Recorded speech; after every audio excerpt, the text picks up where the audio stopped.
Bonjour à toutes et à tous et bienvenue dans ce nouveau tutoriel. Aujourd'hui qui n'est dédié ni à Photoshop, ni à InDesign, ni à Illustrator, mais plutôt à une thématique plus globale de la pré-presse, du design en général.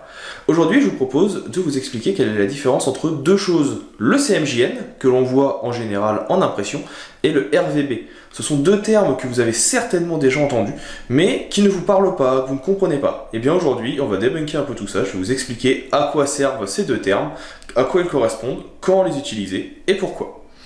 Comme d'habitude, si jamais vous avez des questions, n'hésitez pas à m'en faire part dans la section commentaires, ça sera avec plaisir que je viendrai vous aider. Si jamais la vidéo vous a plu, un petit like, un partage, un abonnement, ça permet de faire vivre la chaîne et d'augmenter son référencement. Et pour ça, j'ai besoin de vous. Vous retrouverez également comme d'habitude l'intégralité de mes réseaux sociaux, le Discord, la chaîne Twitch avec les différents lives en description. Passez-y, passez faire un petit coucou, c'est toujours avec plaisir que j'échange avec vous.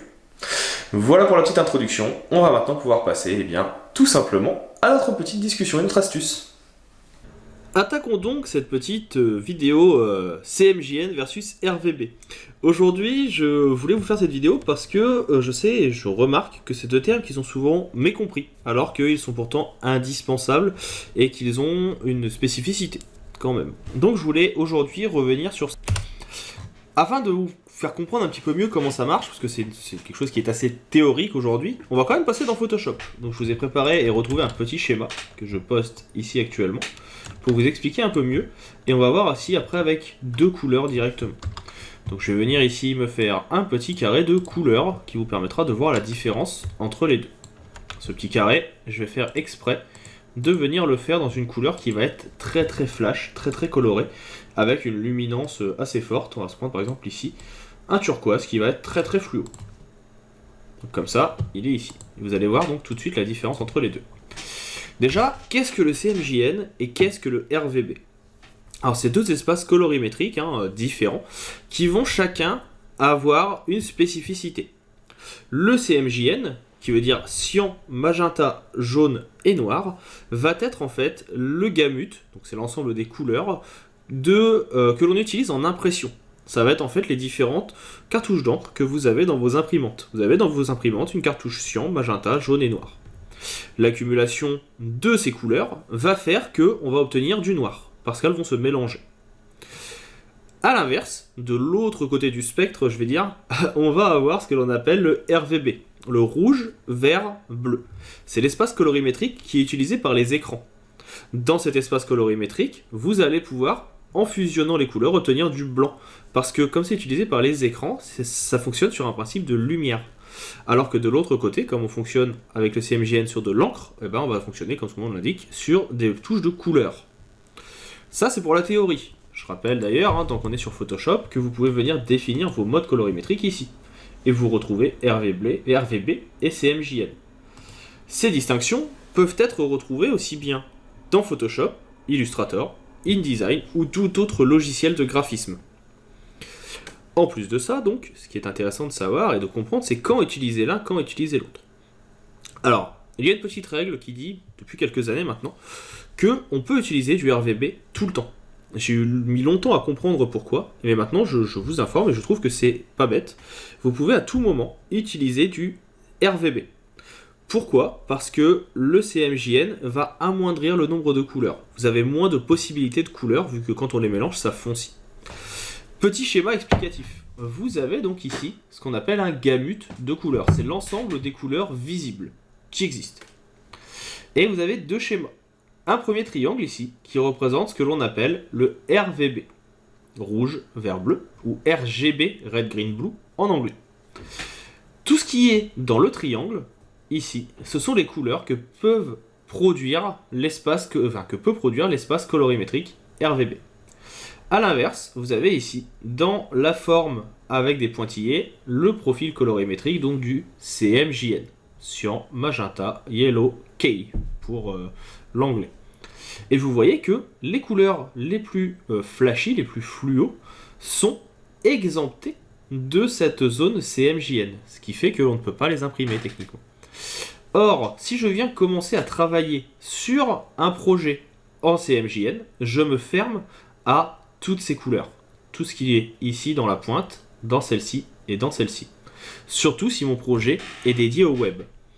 Il faut savoir qu'actuellement, la plupart des projets sont multi-device et sont surtout multi-plateformes. C'est-à-dire qu'on va avoir et des projets qui vont être dédiés à l'impression et au web en même temps. Or, si mon projet est dédié au web, ou même s'il ne l'est pas, mais si un jour il peut avoir vocation à le devenir, il peut être intéressant de commencer à travailler en RVB, quitte à venir remodifier par la suite, au moment de l'exportation, l'espace colorimétrique, pour pouvoir avoir des couleurs qui seront peut-être un petit peu plus ternes. Parce qu'il est plus simple de venir réduire l'intensité des couleurs que de venir en remettre. Si vous commencez à travailler en CMJN pour ensuite venir en RVB, vous n'aurez pas la transformation de la couleur terne vers du fluo, alors que l'inverse est vrai. Je vais vous le montrer dans quelques instants. D'ailleurs, je vais prendre une autre couleur que celle que j'ai mis là. On va venir se mettre sur du vert, parce que je vois que, par exemple, le vert est beaucoup plus dans ses teintes. Donc là, on va prendre par exemple celui-là. Là, ici, je suis sur un espace colorimétrique RVB. Comment je le sais? Vous le voyez ici, c'est indiqué. Je suis en RVB. Vous pouvez à tout moment venir changer cet espace colorimétrique. Vous venez dans Images, Mode, et là, vous pouvez passer en CMJN. Alors, c'est pas recommandé, c'est juste pour vous montrer. Mais si je le fais, on me dit, attention, est-ce que vous souhaitez aplatir? Ça va changer l'aspect de vos calques. Moi, je veux pas aplatir, je veux juste voir ce que ça donne. On me dit que je suis sur le point de convertir en CMJN. Ce n'est pas moi qui décide peut-être, faites attention à ce que je dis. Et là, je baisse. Et là, vous voyez tout de suite la différence de couleur. Alors là, j'ai utilisé le mode spécifique. Mais il y a possibilité dans Photoshop de visualiser sans changer de mode. Pour ça, il faut aller dans Affichage. Vous avez couleur d'épreuve, ici. Et vous pouvez aussi choisir votre épreuve. Le format d'épreuve, par exemple, pour moi, c'est l'espace de travail CMJN. Et si je fais donc couleur d'épreuve ou CTRL-Y, je peux voir le rendu avant, après. Et de cette façon, vous savez que la couleur que vous avez définie, elle sera automatiquement transformée en cela quand elle sera imprimée. Et vous voyez ici, d'ailleurs, ça le montre sur le spectre. Pour vous montrer, il est également possible, normalement, on va tester, que je vous montre en direct le rendu avant et après. Donc ce que je vais faire, c'est juste que je vais venir créer une nouvelle fenêtre. Alors, on va dupliquer ce carré-là. Fichier, dupliquer. Où est-ce qu'il est? Voilà. Je vais le mettre dans un nouvel onglet. Et on va venir ici, tout simplement, le faire apparaître de ce côté-là. De cette façon, j'ai un carré et l'autre. Je vais juste remettre un petit fond blanc. Je me dis que ça peut être pas mal. Comme ça, d'un côté, vous allez avoir là en RVB. Et là, je vais faire un CTRL-Y et vous l'avez en CMJN. Et ça vous permet de voir la distinction entre les deux. Il est donc plus intéressant de commencer à travailler sur celui-ci, quitte à la fin à avoir une couleur comme ça, que de commencer à travailler sur un projet même qui sera web sur cette couleur, et ainsi ne jamais avoir cette couleur et s'exempter de celle-ci. Ce qui serait, on est d'accord, bien dommage. Donc voilà pour la petite différence entre le cyan, magenta, jaune et noir, CMJN, et le RVB, rouge, vert, bleu. J'espère que ça vous aura permis de mieux comprendre la distinction entre les deux, de mieux savoir quand l'utiliser et laquelle utiliser, et surtout, ça vous aura permis d'augmenter un petit peu votre culture sur ce domaine. La colorimétrie, c'est un domaine qui est très complexe. Là, je suis venu vulgariser assez rapidement cette partie. Si ça vous intéresse d'avoir d'autres vidéos sur le sujet, sur des points ou des termes techniques que vous ne comprenez pas, n'hésitez pas à m'en faire part. Ce sera avec plaisir que je viendrai vous aider. Pour ma part, il ne me reste plus qu'à vous dire à bientôt pour d'autres vidéos, à vous souhaiter un bon visionnage des autres vidéos de la chaîne, et à vous demander, si ce n'est pas encore fait, de vous abonner, de cliquer et de commenter, tout simplement pour pouvoir continuer à être tenu au courant des nouveautés de la chaîne. Je vous dis à bientôt, et je vous souhaite une bonne après-midi ou une bonne soirée.